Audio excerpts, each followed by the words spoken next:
இந்த வீடியோவில் நம்ம ரெண்டு விதமான நியூஸ் பார்க்க போகிறோம். அதில் முதல் நியூஸ் என்ன அப்படின்னா, பிரபல ஹாலிவுட் நடிகர் கிறிஸ்டின் ஆலிவர் அவர்கள் ஃப்ளைட்டில் போகும்போது அவங்க குடும்பத்தோட இறந்து போயிருக்காரு அப்படிங்கிற நியூஸ் வெளியாகி எல்லோருக்குமே மிகப்பெரிய ஒரு சோகத்தை ஏற்படுத்தியிருக்கு.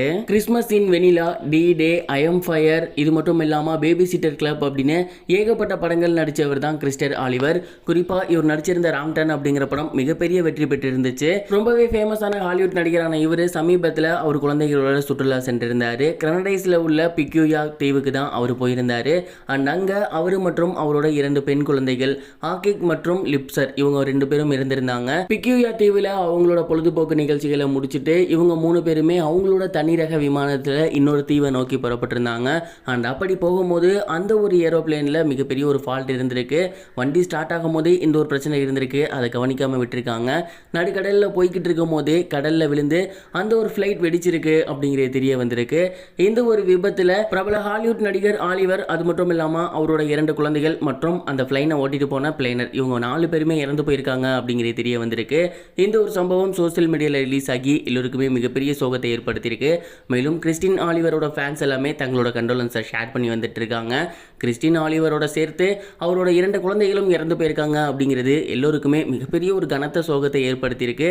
இந்த ஒரு சம்பவம் இப்போ சோசியல் மீடியாவில் ரொம்பவே வைரலாக போய்கிட்டு இருக்கு. இது ஒரு புறம் இருக்க, தமிழில் பிரபல காமெடி நடிகரான லொல்லு சபா மனோகர் அவர்கள் ரீசெண்டாக அவரோட வறுமையை பற்றி பேசியிருந்த ஒரு இன்டர்வியூ பயங்கர வைரலாக போய்கிட்டு இருக்கு. மேலும் அவரோட வீட்டை பற்றியுமே ரொம்பவே எமோஷ்னலாக பேசியிருந்தார்.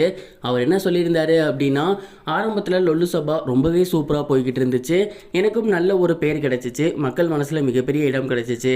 அதுக்கப்புறம் 2005 காதல் அப்படிங்கிற ஒரு படத்து மூலயமா நான் அறிமுகமாகியிருந்தேன். அண்ட் அதை தொடர்ந்து ஏகப்பட்ட படங்கள் நான் பண்ணியிருக்கேன், நிறைய படங்கள் பண்ணியிருக்கேன். ஆனால் மிகப்பெரிய அளவில் வருமானம் பார்த்தது கிடையாது. லாக்டவுனுக்கு முன்னாடி வரைக்கும் நான் ரொம்பவே நல்லபடியாக சினிமாவில் இருந்தேன், நிறைய படங்கள் கமிட் ஆகிட்டு இருந்தேன், என் கையில் வருமானம் அப்படிங்கிறது ரொம்பவே நல்லபடியாக இருந்துச்சு. ஆனால் லாக்டவுனுக்கு அப்புறம் அப்படி கிடையாது. பண ரீதியாகவும் மன ரீதியாகவும் நான் மிகப்பெரிய அளவில் பாதிக்கப்பட்டிருக்கேன். என் ஏரியாவில் இருக்க எல்லா வீடுமே பார்த்தீங்கன்னா மிகப்பெரிய அளவில் பெருசாகவே இருக்கும். ஆனால் என் வீடு அப்படி இருக்காது, ரொம்பவே பழைய வீடு, இதுவுமே கேஸில் இருக்குது. இந்த வீட்டை பார்த்த எல்லாருமே ஏன் இப்படி இருக்கீங்க, புதுசாக கட்டலாம்ல அப்படின்னு கேட்பாங்க. நான் இடிஞ்சு விழட்டும் அப்புறம் பார்த்துக்கலாம் அப்படின்னு சிரிச்சுக்கிட்டே சொல்லுவேன். அந்த அளவுக்கு தான் என்னோட கண்டிஷன் இப்போ இருக்குது. சந்தானம் வடிவேல்னு 2 பேர்த்து கூடயுமே நடிச்சிருக்கேன். ஆனால் அவங்க 2 பேருமே அவங்களுக்கு ரொம்ப பிடித்தமான நடிகர்கள், யார் தேவையோ அவங்கள மட்டும் கூட வச்சுக்கிட்டு அவங்களுக்கு அட்வான்ஸ் கொடுத்து நடிக்க வைப்பாங்க. என்னைய மாதிரி ஆட்கள்லாம் அவங்களுக்கு எப்போ தேவையோ அப்போ மட்டும் வர சொல்லி ஷூட்டிங் எடுத்துப்பாங்க.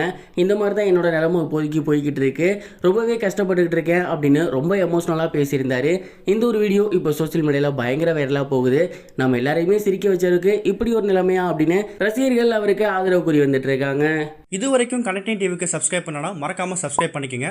உடனடி அப்டேட்ஸ் பெறுவதற்கு நோட்டிஃபிகேஷன் பெல்லையும் கிளிக் பண்ணிக்கங்க.